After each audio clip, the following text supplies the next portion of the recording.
But the poet, as opposed to the historian, Aristotle says, never makes any real statements at all, certainly no particular or specific ones. The poet's job is not to tell you what happened, but what happens. Not, not what did take place, but the kind of thing that always does take place. He gives you the typical, recurring, or what Aristotle calls universal event. You wouldn't go to Macbeth to learn about the history of Scotland. You go you go to it to learn what a man feels like after he's gained a kingdom and lost his soul. When you meet such a character as Micawber in Dickens, you don't feel that there must have been a man Dickens knew who was exactly like this. You feel that there's a bit of Micawber in almost everybody you know, including yourself. Our impressions of human life are picked up one by one and remain for most of us loose and disorganized, but we constantly find things in literature that suddenly coordinate and bring into focus a great many such impressions. And this is part of what Aristotle means by the typical or universal human event. In this kind of bringing of assorted experiences of everyday life to focus that the cockfight, set aside from that life is only a game, and reconnected to it as more than a game, accomplishes and so creates what better than typical or universal could be called a paradigmatic human event. That is one that tells us what happens that the than the kind or of thing that will happen if, as is not the case, life were art and could be as freely shaped by styles or feeling as Macbeth and David Copperfield are. Enacted and reenacted so far without end, the cockfight enables the Balinese as read and reread. Macbeth enables us to see a dimension of his own subjectivity. As he watches fight after fight with the active watching of an owner and a bettor, for cockfighting has no more interests as a pure spectator sport that does croquet or dog racing.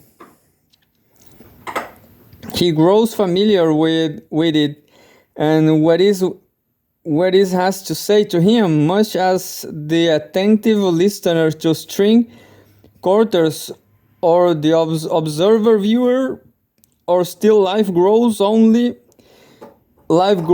slowly more familiar with them in a way which opens his subjectivity to himself.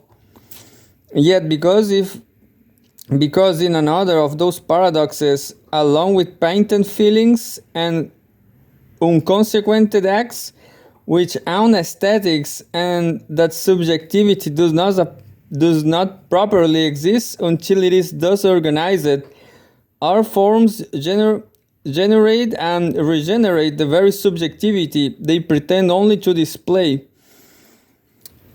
Quarters, still lives, and cockfights are not merely reflections of a pre-existing sensibility analogically represented. They are positive agents in the creation and maintenance of such a sensibility.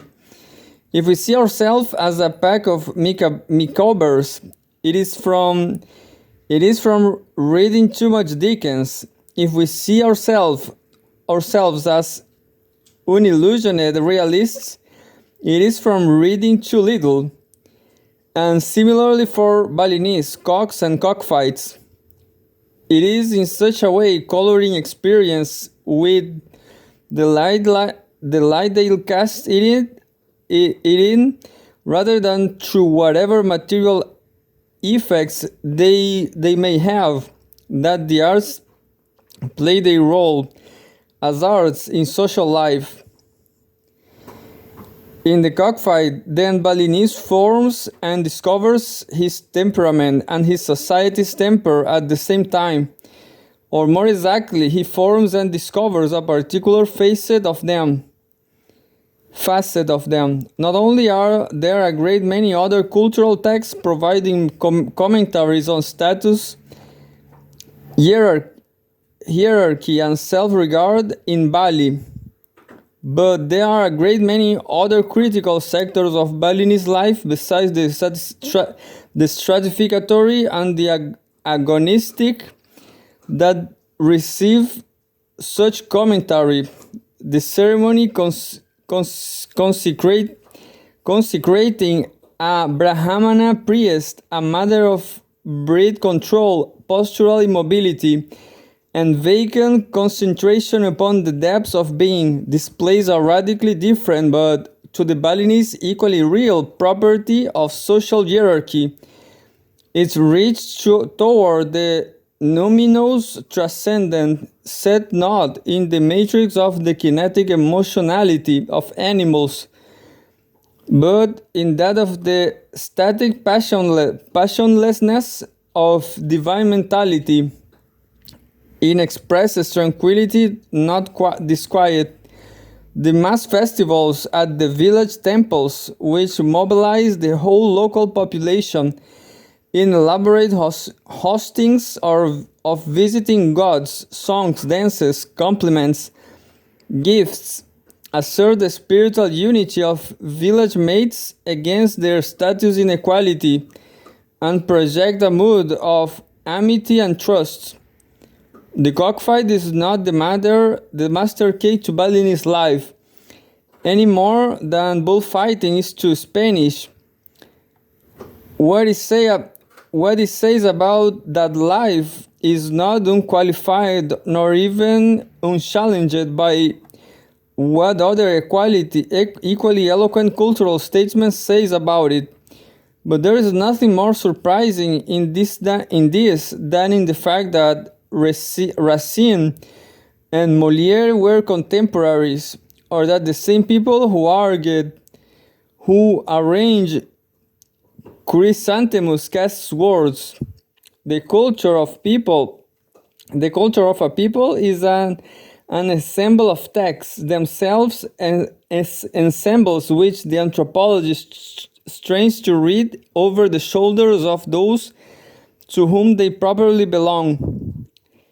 There are enormous difficulties in such an enterprise, methodological pitfalls to make a Freudian quake, and some moral perplexities as well. Nor is it the only way that symbolic forms can be sociologically handled. Functionalism lives, and so does psychologism. But to regard such forms as saying something of something and saying it to somebody is at least to open up the possibility of an analysis which attends to their substance rather than to reductive formulas professing to account for them.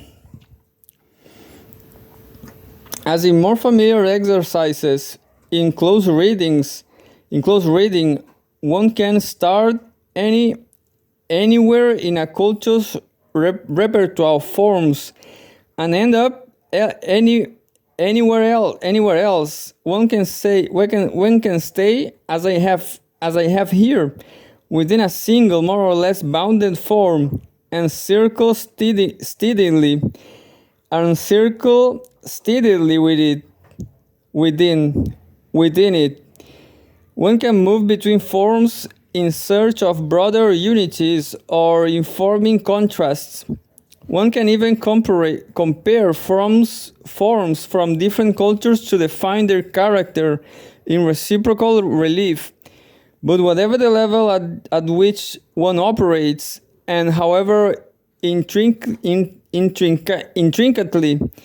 the guiding principles is the same, societies, like lives, contain their own interpretations. One has only to learn how to gain access to them.